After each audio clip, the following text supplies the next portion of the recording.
চট্টগ্রামে নিহত আইনজীবী সাইফুল ইসলামের জানাজা থেকে ফেরার পথে বৈষম্যবিরোধী ছাত্র আন্দোলনের আহ্বায়ক হাসনাত আবদুল্লাহ ও জুলাই শহীদ স্মৃতি ফাউন্ডেশনের সাধারণ সম্পাদক সার্জিস আলমের গাড়িবহরে থাকা একটি গাড়িতে ট্রাকের ধাক্কা লেগেছে।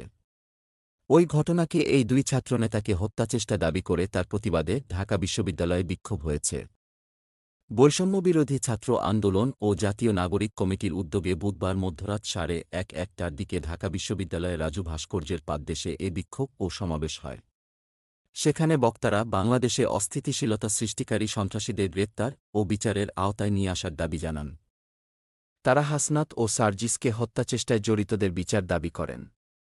জাতীয় নাগরিক কমিটির আহ্বায়ক নাসির উদ্দিন পাটোয়ারি তার বক্তব্যে বাংলাদেশকে যারা অস্থিতিশীল করতে যাচ্ছে এবং হিন্দু মুসলিম বিষয়গুলোকে সামনে আনতে চায় তাদেরকে গ্রেপ্তার দাবি জানান। সমাবেশে ৪ দফা দাবি তুলে ধরে দেশবাসীকে সোচ্চার হওয়ার আহ্বান জানান জাতীয় নাগরিক কমিটির সদস্য সচিব আক্তার হোসেন। দাবিগুলো হল বাংলাদেশের হিন্দুদের হিন্দুত্ববাদী প্রভাব থেকে মুক্ত করা, বাংলাদেশে অস্থিতিশীলতা সৃষ্টি করা সন্ত্রাসীদের গ্রেপ্তার ও বিচারের আওতায় আনা, গত ১-৫ বছরে সংখ্যালঘুদের মানবাধিকার লঙ্ঘনে যারা জড়িত তাদের চিহ্নিত করে যথাযথ বিচার ও শাস্তি নিশ্চিত করা এবং সংখ্যালঘুদের সম্প্রদায়ের নিরাপত্তা ও মর্যাদা প্রতিষ্ঠায় কার্যকর পদক্ষেপ গ্রহণ।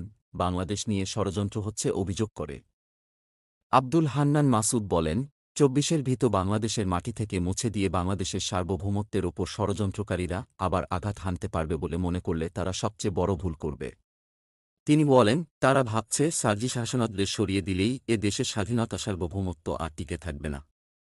কিন্তু তাদের মাথায় রাখা উচিত, সার্জিস, হাসনাত, হান্নান মাসুদ ও আক্তারদের সরিয়ে দিলে হাজারো সার্জিস, হাসনাত, আক্তার তৈরি হবে।